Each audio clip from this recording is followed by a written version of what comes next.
ঢাকা ৮ আসনের স্বতন্ত্র এমপি প্রার্থী ও ইনকিলাব মঞ্চের মুখপাত্র ওসমান হাদি গুলিবিদ্ধ হয়েছেন। গুরুতর অবস্থায় তাকে ঢাকা মেডিকেলে নেওয়া হয়েছে, তবে তার অবস্থার বিষয়ে এখনো বিস্তারিত জানা যায়নি।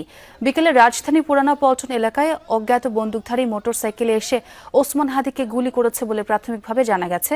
ওই এলাকায় জুমার নামাজ পড়ে ফিরছিলেন তিনি। এই ঘটনার পর তার অনুসারী সহ অনেকে ঢাকা মেডিকেলে ছুটে গেছেন।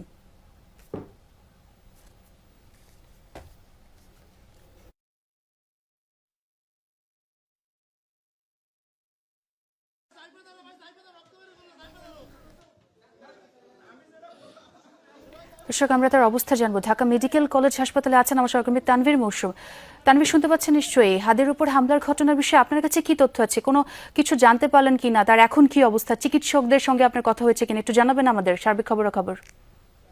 চিকিৎসকদের সাথে এখনো কথা হয়নি, কারণ আসলে এই ঢাকা মেডিকেল হাসপাতালের যে জরুরি বিভাগ, সেই জরুরি বিভাগের বাইরেই আসলে আমরা দেখতে পাচ্ছি আসলে কি পরিমাণ জনসমাগম এবং কি পরিমাণ আসলে মানুষের জটলা তৈরি হয়েছে। আমি একটু দেখাতে চাই যে এখানকার অবস্থা, যে এখানে আসলে কি পরিমাণে একটি বিশৃঙ্খল একটি পরিবেশ সৃষ্টি হয়েছে এবং অনেকেই আসলে এই ওসমান হাদির গুলিবিদ্ধ হওয়ার খবরটি শুনেই কিন্তু তারা এখানে ছুটে এসেছেন। এবং এখানে আমরা দেখতে পাচ্ছি যে আসলে ঠিক কোন ধরনের একটি হই হট্টগোল যে তৈরি হয়েছে, এবং সেখান থেকে আসলে বোঝা যাচ্ছে যে আসলে এই যে একজন প্রার্থী, স্বতন্ত্র প্রার্থী, আসলে তিনি গুলিবিদ্ধ হওয়ার পর মানুষের মধ্যকার যে সেন্টিমেন্ট, সেটিতে কিন্তু আসলে আঘাত আনা হয়েছে। এবং আমরা বেশ কয়েকজন রাজনৈতিক দলের প্রতিনিধিদেরকেও দেখতে পেয়েছি এখানে যারা এসেছেন, এবং তারাও আসলে কথা বলছিলেন।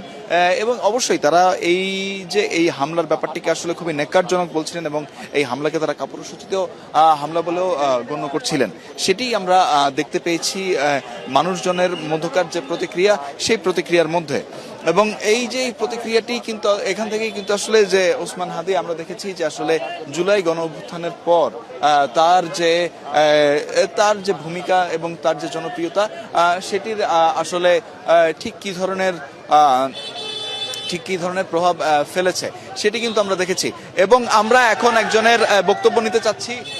আমরা একটু বক্তব্য নেওয়ার চেষ্টা করব, একজনের দেখার চেষ্টা করব যে আসলে ঠিক কি হচ্ছে না হচ্ছে। কারণ এখানে আমরা দেখতে পেয়েছি যে আসলে বেশ উত্তেজিত ভাবে কথা বলছেন অনেকেই, যে আসলে এরা আসলে কারা, সেটি আসলে আমরা একটু দেখতে চাই যে কারা কথা।